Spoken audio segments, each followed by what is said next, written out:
Good morning, everyone. This is Dr. Turner for Fundamental Mathematics. Today we're covering 5.2, which is looking at addition and subtraction of integers. The whole section here in Unit 5 is focusing on integers, which are whole numbers, another way of just saying whole numbers, but they can be either positive or negative. In 5.1, we talked about the number line. That's still a valid strategy we have for the addition and subtraction of integers. We'll talk about a couple other ways to do it here in just a second, but let's go ahead and get started. So, the addition and subtraction of integers can involve a couple different types of sets. I could ask you to add or subtract two positive numbers. I could ask you to add or subtract a positive and a negative number, or I could ask you to add or subtract two negative numbers.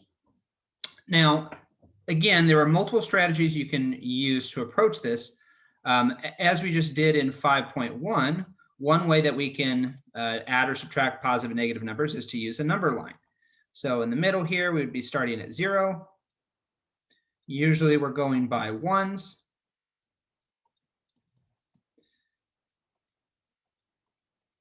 And of course, our positive numbers are going to the right. And our negative numbers are going to the left. Okay? So if I give you a question, let's say 6 plus 3, you start at 6, you're adding, so you're going to the right, 1, 2, 3. And wherever that point lands on the number line is your answer. Same thing would work for negative numbers as well. So if I have something like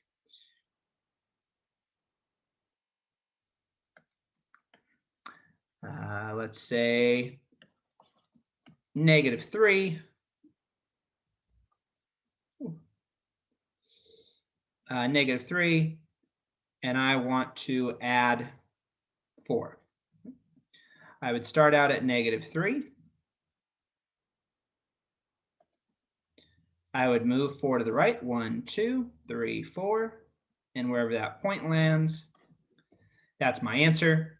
Same thing would apply with subtraction. So if I have -1 minus 6, I would start at -1. And because subtraction, I would go 6 to the left, 1, 2, 3, 4, 5, 6. That gives me an answer of -7. Now, the downside to using a number line is that you have to draw the number line. So if I give you 2, 3, or 4-digit integers, that makes it a little bit more complicated to be able to just use a number line. You don't want to have to, write out a number line that's a mile long. So another strategy when you're doing this addition and subtraction is that when you can just do basic arithmetic. So if you are adding or subtracting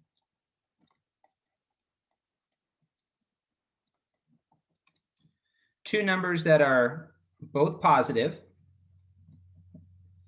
then it's just normal arithmetic, right? Add as normal, subtract as normal. A lot of people are okay with this one, right? It starts getting confusing when we're not dealing with positive numbers. So once we throw the negatives in there, that's where a lot of students get lost, okay? So let's say we are adding a positive and a negative number, okay? So let's just say -6 plus 4. In the case where I have one number that's negative and one number that's positive, one way to do this is by making what's known as a scoreboard. So you are comparing positive and negative. So let's say here I have a +4. What I'm going to do is I'm going to write 4 plus signs in the plus column. My 6 is negative, so I'm going to write out 6 negative signs. And then to simplify this, what we end up doing is canceling out any pairs. So I have 1, 2, 3, 4 pairs that I can cancel out. And what's left is 2 negatives. So this answer is -2.